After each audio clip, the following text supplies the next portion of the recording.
तो बिहार चुनाव में महागठबंधन में भी सियासी संग्राम जारी है। सीट बंटवारे को लेकर लेफ्ट और कांग्रेस के साथ आरजेडी की बात अभी तक नहीं बन पाई है और फाइनल लिस्ट आने में अभी कहा जा रहा है कि थोड़ा और वक्त लगेगा।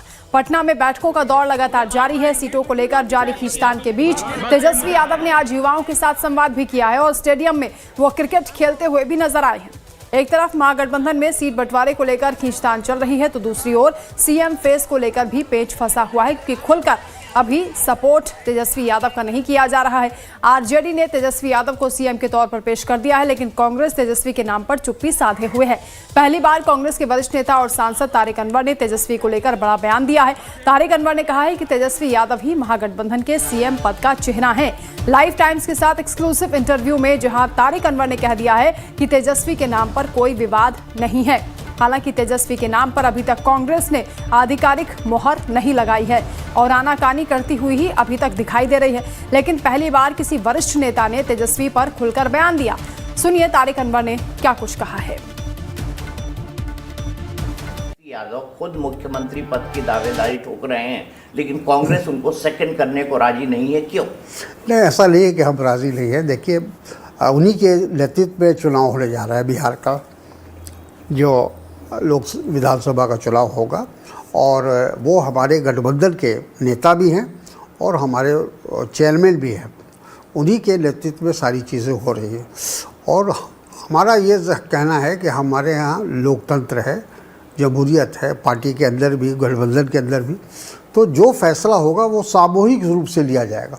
अब अगर गठबंधन चाहता है कि हम अभी चुनाव से पहले अपना मुख्यमंत्री का चेहरा लाए तो वो फैसला उनका होगा, उसमें कोई दबाव नहीं है और उसमें कांग्रेस का कोई ऐसी बात नहीं कि कांग्रेस ने उसको रोक रखा है।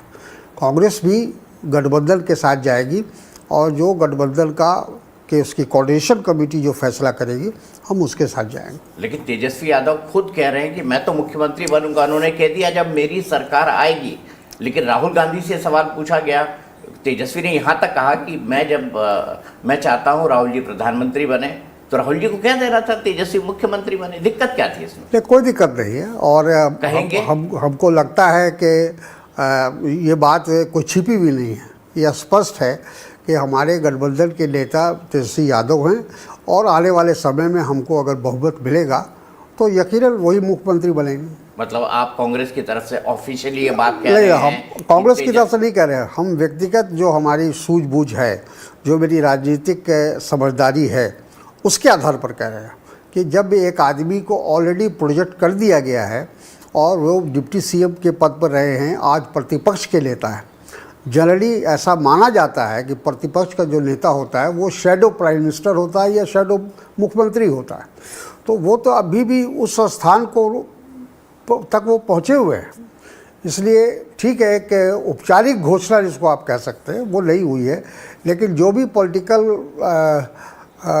राजनीति को समझते हैं वो अच्छी तरह समझते हैं कि आने वाले दिन में अगर इंडिया गठबंधन की सरकार बनेगी तो आरजेडी सबसे बड़ी पार्टी है, सबसे ज़्यादा विधायक उनके चुन कर आएंगे तो नेचुरली उनको नेतृत्व मिलेगा।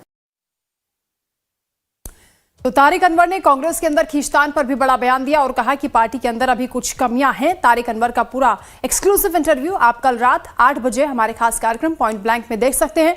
तेजस्वी यादव पर तारिक अनवर के बयान के क्या मायने हैं और क्या कांग्रेस आलाकमान आधिकारिक तौर पर ऐलान करेगा कि तेजस्वी ही सीएम फेस हैं या फिर अभी आनाकानी जारी रहेगी। इंटरव्यू आप देखेगा तो आपको पता चलेगा कि तारिक अनवर ने इस पर क्या कुछ कहा है।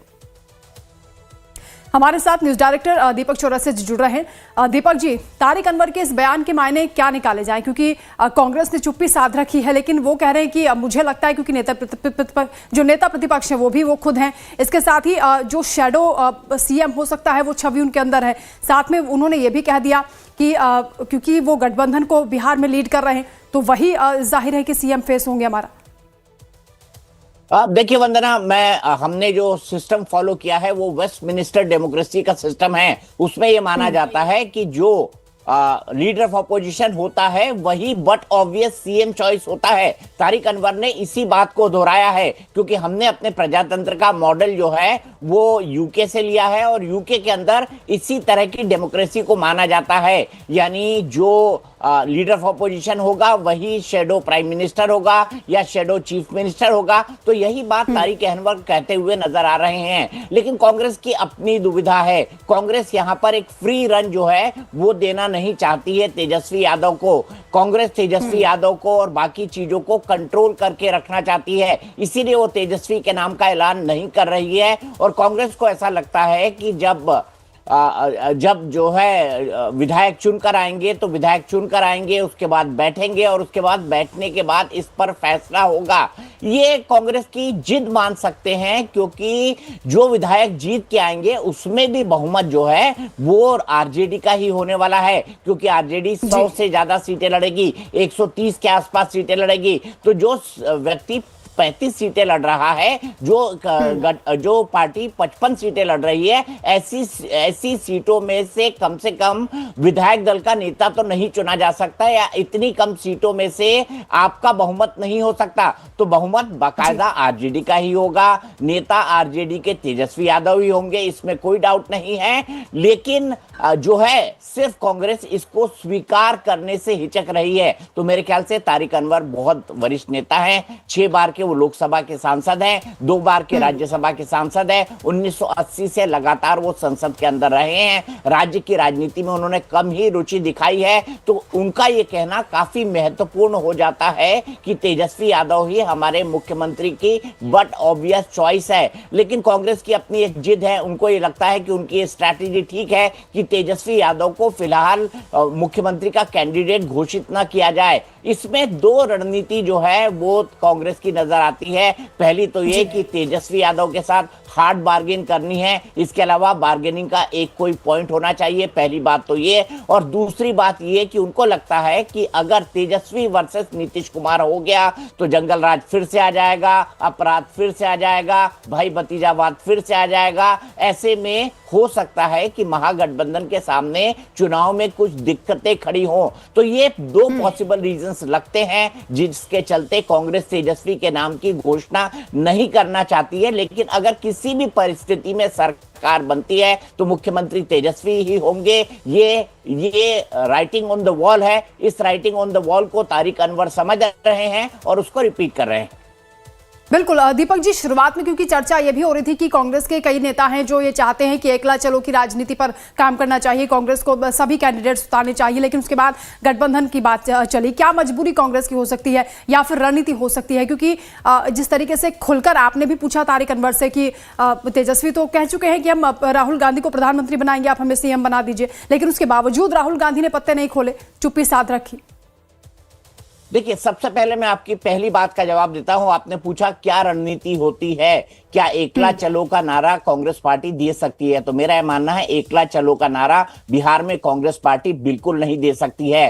कांग्रेस पार्टी को किसी भी हालत में इस गठबंधन के अंदर शामिल होना पड़ेगा, वरना उसकी जो बची कच्ची सीटें हैं वो भी चली जाएंगी। और उसको पता है कि ये गठबंधन उसके लिए जरूरी भी है, मजबूरी भी है, इसीलिए वो महागठबंधन के अंदर शामिल है। और अगर वो आरजेडी का वोट बैंक उनको ट्रांसफर ना हो या एमवाय मुस्लिम यादव का समीकरण उनके साथ ना आए तो कांग्रेस के लिए भी दिक्कत होना स्वाभाविक है। लेकिन एक बात ठीक है, कांग्रेस ने अपने पत्ते अच्छे खेले हैं। कांग्रेस दलित समाज के राजेश राम को अपना एक कैंडिडेट बनाकर लाई है, अपना प्रदेश अध्यक्ष बनाकर लाई है, उनको विधानसभा के अंदर कैंडिडेट भी बनाया जाएगा। तो एक तरफ से दलित समाज के एक पर्टिकुलर सेक्शन को तोड़ना ये कांग्रेस की रणनीति है, और दूसरी तरफ अल्पसंख्यक वोटों के लिए कंसंट्रेट करना, क्योंकि यहां पर जरूरी है अगर कांग्रेस पार्टी और आरजेडी अलग अलग चुनाव लड़ती है तो जो मुस्लिम वोट बैंक है वो टूट जाएगा, कुछ कांग्रेस के समर्थन में जाएगा, कुछ आरजेडी के समर्थन में जाएगा, और जिससे भारतीय जनता पार्टी की जीत आसान हो जाएगी। लेकिन मुझे लगता है ना तो कांग्रेस ऐसा चाहेगी ना आरजेडी ऐसा चाहेगी, इसीलिए यह गठबंधन उनके लिए जरूरी भी है और मजबूरी भी। बिल्कुल, इसके साथ ही जो कांग्रेस के अंदर खींचतान चल रही है उसको लेकर भी उन्होंने बातचीत की है और कहा कि पार्टी के अंदर अभी कुछ कमियां हैं, वो इस बात को स्वीकार कर रहे हैं। क्या कार्यकर्ता अभी नाराज हो जाएंगे अगर अनाउंसमेंट कर दिया जाता है कि सीएम फेस हम तेजस्वी को बनाएंगे? क्या ऐसा भी है?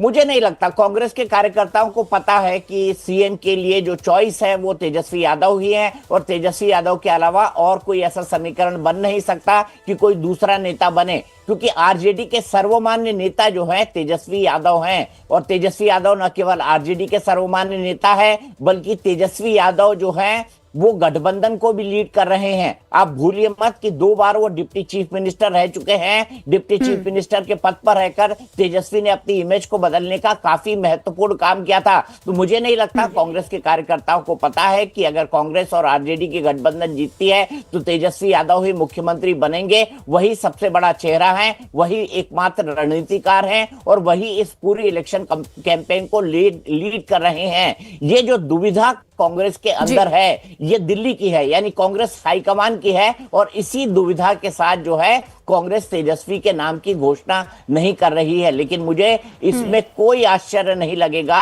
अगर तेजस्वी मुख्यमंत्री बन जाते हैं। कांग्रेस को भी अंततः उनके नाम पर मानना ही पड़ेगा अगर वो चुनाव जीत कर आते हैं और एक कंफर्टेबल मेजोरिटी पा लेते हैं। वंदना।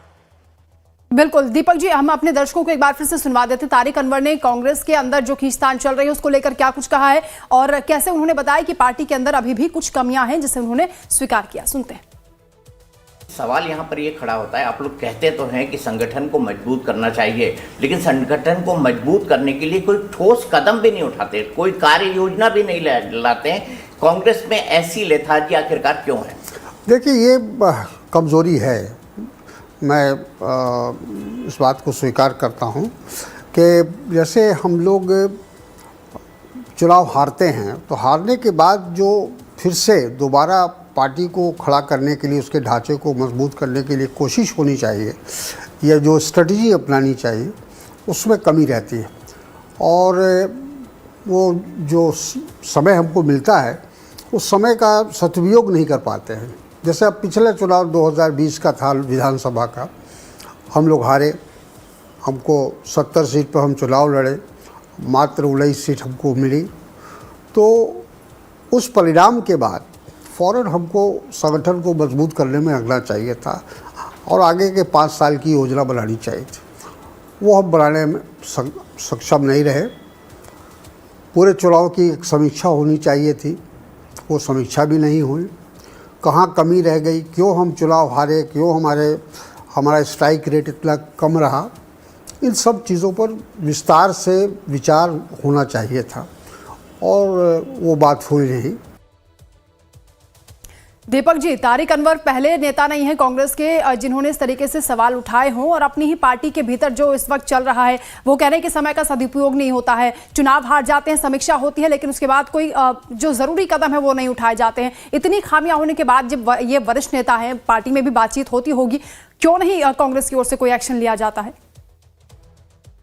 उन्होंने कारण भी बताया। उनका यह तर्क था कि केंद्रीय हाईकमान जो है वो सिर्फ एक राज्य का चुनाव नहीं देखता है। उनका यह कहना था कि केंद्रीय हाईकमान ने बिहार का चुनाव निपटाया, बिहार का चुनाव निपटाने के बाद बंगाल का चुनाव आ जाएगा, तमिलनाडु का चुनाव आ जाएगा, असम का चुनाव आ जाएगा। ये तमाम चुनाव जो है वो एक के बाद एक आते रहेंगे। तो हाईकमान एक के बाद एक दूसरे चुनाव के अंदर व्यस्त हो जाता है, इसलिए बिहार पर ध्यान देना छोड़ देता है। लेकिन उनका यह तर्क था कि कांग्रेस के हाईकमान के साथ साथ कांग्रेस के जो नीचे के कार्यकर्ता हैं, यानी राज्य स्तर के कार्यकर्ता, उनको भी मेहनत करनी होगी। उन्होंने ये तर्क दिया कि हाल ही में वोटर अधिकार यात्रा जो निकाली थी राहुल गांधी ने, उसके बाद 16 दिन एक अच्छा माहौल बना पूरे देश के अंदर, बिहार के अंदर। अब ये जो बीजेपी का राज्य की इकाई है उसको इसको वोटों में कन्वर्ट कराना चाहिए, ये उनकी जिम्मेदारी बनती है। तो वंदना वो दोनों बातें कर रहे थे। उनका मानना है कि कांग्रेस के अंदर कमियां हैं, कमियां उन्होंने गिनाई कि हम हारने के बाद न तो ठीक से समीक्षा करते हैं, न ही ग्राउंड पर काम करते हैं। लेकिन कांग्रेस में लोगों को पता है कि कांग्रेस अब ऐसी ही पॉलिटिकल पार्टी हो चुकी है, कोर्स करेक्शन करने पर वो बिलीव नहीं करती है। जब जरूरत पड़ती है तब खड़ी हो जाती है, और जब जरूरत पड़ती है तो नई नई स्ट्रैटेजी बनाने लगती है। तो कांग्रेस की इस कमजोरी के बारे में, ये जिसको हम कहते हैं ना आम बोलचाल की भाषा में, ये एक ओपन सीक्रेट है कांग्रेस का कि कांग्रेस के अंदर ऐसा ही होता आया है, ऐसा ही हो रहा है और ऐसा ही आगे होते रहेगा। तो कहने के लिए तो तारिक अनवर की बात ये बहुत अच्छी लगती है, लेकिन तारिक अनवर की ये बातें सुन के कांग्रेस हाईकमान या राज्य की इकाई अपना एटीट्यूड बदल दे, इसकी संभावना मुझे वंदना न के बराबर नजर आती है। बिल्कुल ठीक कहा आपने, ये ओपन सीक्रेट है, क्योंकि अब लोग भी मानने लगे हैं कि कांग्रेस इसी रणनीति पर काम करती है, क्योंकि पार्टी के नेता बार बार सलाह भी देते हैं लेकिन उसके बाद भी जो बदलाव होने चाहिए वो नजर नहीं आते। बिहार में ये बात ठीक है कि कांग्रेस ने लीड करने की कोशिश की, राहुल गांधी के जो तेवर थे और जितनी भीड़ रैली में देखी जा रही थी, बीजेपी ने भी तेजस्वी यादव पर हमला बोला था कि आपने तो पूरी तरीके से सरेंडर कर दिया राहुल गांधी के सामने, लेकिन उसका भी मुझे लगता है कि फायदा उस तरीके से कांग्रेस नहीं उठा पाई जितना मिल सकता था। अब देखिए, कांग्रेस फायदा कितना उठा पाती है इसका आकलन तो हमको विधानसभा चुनाव के बाद करना पड़ेगा कि राहुल की वोटर अधिकार यात्रा का कोई इम्पैक्ट पड़ा या नहीं पड़ा। राहुल ने जो नारा लगाया था वोट छोड़ गद्दी छोड़, इसका कोई इम्पैक्ट पड़ा या नहीं पड़ा। लेकिन वंदना, एक बात तय है, एक बात ये तय है कि वोटर अधिकार यात्रा के खत्म होने के बाद कम से कम तेजस्वी यादव को ऐसा लगने लगा था कि शायद कुछ इस तरह की परिस्थितियां हैं जिसके चलते उनके जो प्रमुख मुद्दे थे, जैसे वो सबसे प्रमुखता से जिस मुद्दे को उठाते हैं वो मुद्दा है बेरोजगारी का। हाल ही में उन्होंने कहा कि अगर वो सत्ता के अंदर आए तो हर परिवार को एक सरकारी नौकरी दी जाएगी। तो बेरोजगारी का मुद्दा हुआ, पलायन का मुद्दा हुआ, इसके अलावा क्राइम जो बढ़ा उसका मुद्दा हुआ, इसके बाद जो इंडस्ट्रियलाइजेशन बिहार के अंदर नहीं हुआ उसका मुद्दा हुआ, बिहार जिस तरीके से अलग अलग पैरामीटर्स में नीचे गया उसका मुद्दा हुआ, और हाल ही में 20 साल बाद एक के बाद एक नीतीश कुमार ने जो योजनाएं घोषित की उसका मुद्दा हुआ। वोट चोर गद्दी छोड़ के इस यात्रा के बाद ये तमाम मुद्दे हाशिए पर चले गए। तो तेजस्वी को ये भी डर लगता है कि कहीं इन मुद्दों के हाशिए का जाने का इम्पैक्ट हमको ना भुगतना पड़े।